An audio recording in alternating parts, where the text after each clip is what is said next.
Alright, I'm going to go over a couple ways you can lay anti-tank mines. One of the first ones you want to know is if you're defending a lane, there's a couple ways you can lay down mines. One of them, if you're by yourself, say we're looking at this lane, your tank is up here, this is your vanguard, or whatever, doesn't matter. You're defending this lane. If you're by yourself, there's not that many people, and there's a lot of, I guess, sunderers coming through. Stuff that isn't really a fighting vehicle that will retreat and wait for a tank or something to come through. What you want to be doing is laying your mines in behind cover, say here, behind rocks. That way, as you're shooting, they'll duck in behind cover. Obviously, they're a sunderer, not an MBT or lightning, and at that point they'll try to deploy. But you've already got your mines there, and so when they do that, they'll end up hitting those mines and hopefully dying, or at least severely injuring or damaging vehicle and holding up its progress. Other one you can do is say you're defending this road, you've got a couple tanks with you. One of the things you want to do is spread out your mines. Most of the work you still want to do with your guns, because if you are holding down this lane, you're still going to be here. So you want to have your mines coming across. You want them coming across, spread out. Make sure they're spread out. Otherwise, if you get a mutual detonation, it's okay if the vehicle's on there, but you want to be efficient about this whole thing.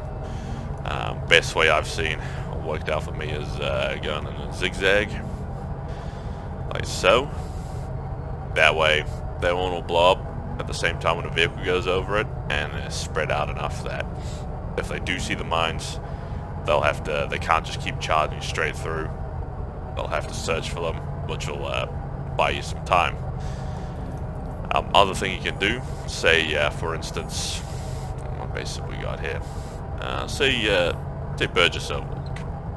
You're in Burgess Overlook, and you're coming in from the north as NC. You're gonna reinforce the NC at Burgess. We'll say the VS. Let's say the VS is already on Burgess. Let's see. Here we go. VS is attacking Burgess. They're on the bridge. Blah blah blah. There's some mag riders here and crap like that. And you are NC. You're NC and you're coming in from the north. So the first thing you want to do before engaging these mag riders is laying mines on your 6. So that would be region rock. So you pick a direction that you're going to come from. We'll say north here. Coming from the northeast, we'll take the bridge. You want to get anti-tank mines deployed on the road. You want them spread out all the way up until you engage those mag riders. Once you engage the mag riders, you're going to push up on them and you're going to come back around. The VS or M4 that have lost their vehicles, they're probably going to want revenge. They'll pull immediately and they'll try to come up at your flank. That's where your mines come in. Those mines are going to save your life. Other thing as well is say you're in.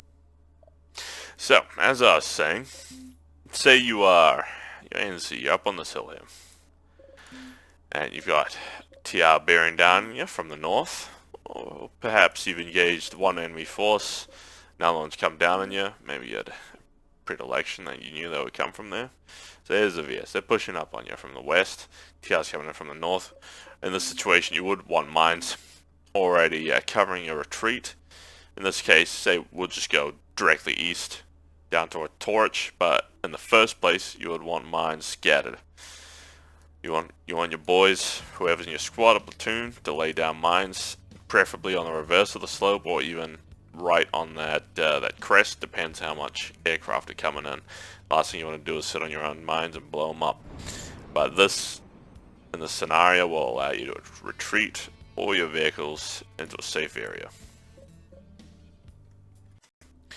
Alright, well, say you're at Gravel Pass. You're holding down this road here. Well, any road, it doesn't really matter, as long as it's a road or a pass or something like that. And you're just by yourself, or you got a friendly with you, and you don't really have that many resources, not that many mines, but you know you've got a lot to take on. And in this case, you just got to hold the line. You can't let anything through. There's no retreat. You got to hold that position. So that means that you want to get your caltrops out. Make sure you got caltrops and mine carrier and a full set of mines. You want to set up pretty much a kill zone again. So that means you want to stagger your mines out and you want to stagger your caltrops. You want it so that it appears that there's an opening. That opening will obviously lead into mines, but so long as there's an opening, it means that they won't barrel down into your caltrops. That's quite wide. Into your caltrops. Let's do them as a dot. Blue dots at caltrops. And then here we go. There's more. So between two of you, there's going to be 8 caltrops pretty much. But just remember, you want these to, you don't want them to cover the entire flank or entire road. Yellow's going to be mines, so you want mines. Mines, mines, mines, mines, mines, mines, mines. And then when you really do a full retreat, whichever way you go, you want the rest of it covering as mines. That way, they really do have to stop coming through. So that's 1, 2, 3, 4, 5, 6. Full payload of mines is 5 mines. 7, 8, 9, 10 or whatever. Something like that. And that'll cover your tree, but the main thing about this is that it directs the enemy. If you completely block up their flow, they're just gonna start demoing your caltrops. You don't want that. You want them to stay alive as long as possible. Give them a route to flow through, but that will still impede them enough that it'll buy you some time. Here's another example for laying mines. So you're in an area with multiple choke points, right? Let's say you're at Mal Southwest. You're holding down this area here. But there's always a chance that a flank comes through Mount Watchtower. What you want to do is lay multiple single mines along the routes that they could pass through to get onto your flank. So there you go, 1, 2, 3, 4, 5. That's 5 mines. Say if they are going for your flank, then they would be going full tilt. They would be going as fast as they can to get to you before anything else intercepts them. With these mines in these areas, you at least, even though you won't kill them, you'll get advanced warning that something's coming through. The hit markers will pop on your screen. Hopefully you're not shooting at something already that would interfere. But like this, it just means you get a heads up. Oh, here's another route that you get a flank on you. But yeah, that's the example there. So one of the things you should also know about is how you should be laying your mines, and also where you should be laying them. Say at this choke point here, harassers are pretty quick. They can, if they're smart enough, they can boost over their mines if they have enough speed. That's why, like, if you're just laying them in a straight line, probably gonna run into trouble because they'll boost past, and because of the latency on the server, they can just outrun the explosion. If what you are fighting is mostly harassers and you're having a really hard time with them, if they're coming up on your flanks constantly, what you need to do is lay your mines for depth. So, say, just zoom in here a little bit. Say you're holding down this road, holding down this intersection. You want to get your mines going for depth.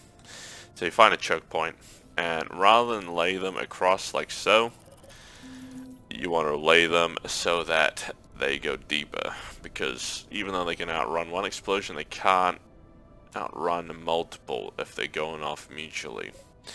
So in this instance, you want to get your mines staggered vertically. Normally you wouldn't ever do this, just because you can set all the mines off at once, or even just because they're so, yeah, they can set them all off at once. If a vehicle sees it, like a tank or something, and sees those mines, they can detonate the mines in a chain, they're all gone. Whereas in this instance, because the harasser's coming in hard and fast around this bend, straight towards your rear or whatever, straight towards allies, you want to have the mines like this. So as they hit the first mine, it chains, blows up the next mine. Hopefully that harasser has already passed over them, and they just eating all the mine explosions as they go through.